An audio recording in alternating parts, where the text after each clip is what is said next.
शुक्रिया हमारे साथ जुड़ने के लिए। फिलहाल खातून वेटनरी डॉक्टर के कातिलों का मुकदमा फास्ट ट्रैक में चलाया जाएगा। इस सिलसिले में वजीर आला के चंद्रशेखर राव ने अहदेदारों को अहकाम जारी कर दिए हैं। वजीर आला ने इस केस की सुनवाई जल्द से जल्द मुकम्मल करते हुए मुलजमीन को कड़ी से कड़ी सजा देने पर जोर दिया है।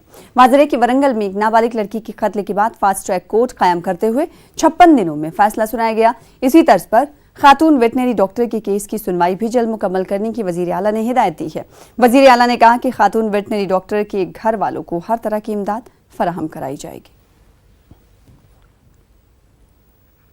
उधर हिमाचल प्रदेश के गवर्नर बंडारू दत्तात्रेय आज मुतासरा के अहले खाना से मुलाकात करेंगे। बंडारू दत्तात्रेय करीब 10:30 बजे मुतासरा के अहले खाना से मुलाकात करने वाले हैं। तो इस वक्त आपको बता दें कि हिमाचल प्रदेश के गवर्नर बंडारू दत्तात्रेय आज मुतासरा के अहले खाना से मुलाकात करेंगे। बंडारू दत्तात्रेय आपको बता दें कि साबिक रुकने पार्लियामेंट रह चुके हैं, सिकंदराबाद से मुंतखब हुए थे और इस वक्त ये हिमाचल प्रदेश के गवर्नर हैं जो कि मुतासरा के अहले खाना से मुलाकात करने वाले हैं। संजय हमारे साथ हमारे नुमाइंदे हैदराबाद से जुड़ रहे हैं इस खबर पर मजीद तफसीलात फराहम करने के लिए। संजय बताइएगा, बंडारू दत्तात्रेय के पहुंचने का वक्त 10:30 बजे बताया गया है, क्या इसमें कोई तब्दीली हुई या फिर वक्त के मुताबिक वो मिलने वाले हैं मुतासरा के अहले खाना से?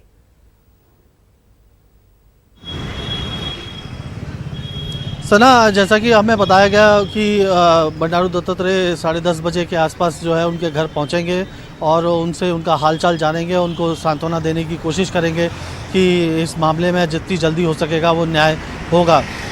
सना, मैं आपको बताऊं कि लोगों के उनके घर पहुंचने का सिलसिला तो जारी है ही है, लेकिन इम्पॉर्टेंट खबर आज की जो अभी इस वक्त की ताज़ा खबर ये है कि जो पुलिस है वो पुलिस आज इस मामले में जो चारों आरोपी हैं उनकी पुलिस कस्टडी मांगने के लिए एप्लीकेशन शादनगर कोर्ट में मूव करने वाली है। वो आज दिन में किसी भी वक्त पुलिस जो है शादनगर कोर्ट में एक एप्लीकेशन लगाएगी कि उनकी कस्टडी उनको दे दी जाए ताकि पूछताछ में इन्वेस्टिगेशन में उनकी मदद मिल सके।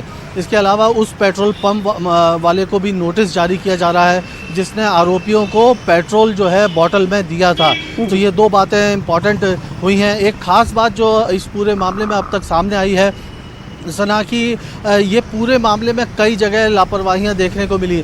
महबूब नगर में जो है आरटीए रोड ट्रांसपोर्ट अथॉरिटी के कुछ ऑफिशियल्स ने जो ड्राइवर है मोहम्मद आरिफ उसको 2 दिन पहले वहाँ पर पकड़ा था महबूब नगर में और वो उस समय उसके पास उसकी ट्रक चलाने का उसके पास ड्राइविंग लाइसेंस नहीं था। 2 साल से वो बिना ड्राइविंग लाइसेंस के ट्रक चला रहा था, ये जानकारी उनको थी। जब उन्होंने ट्रक को रोका तो उसी दौरान जो है वो ड्राइवर ने एक चालाकी की और उसके मालिक से बात की और मालिक ने कहा कि गाड़ी का कोई केबल या कोई तार बाहर निकाल दो जिससे गाड़ी स्टार्ट ही ना हो पाए।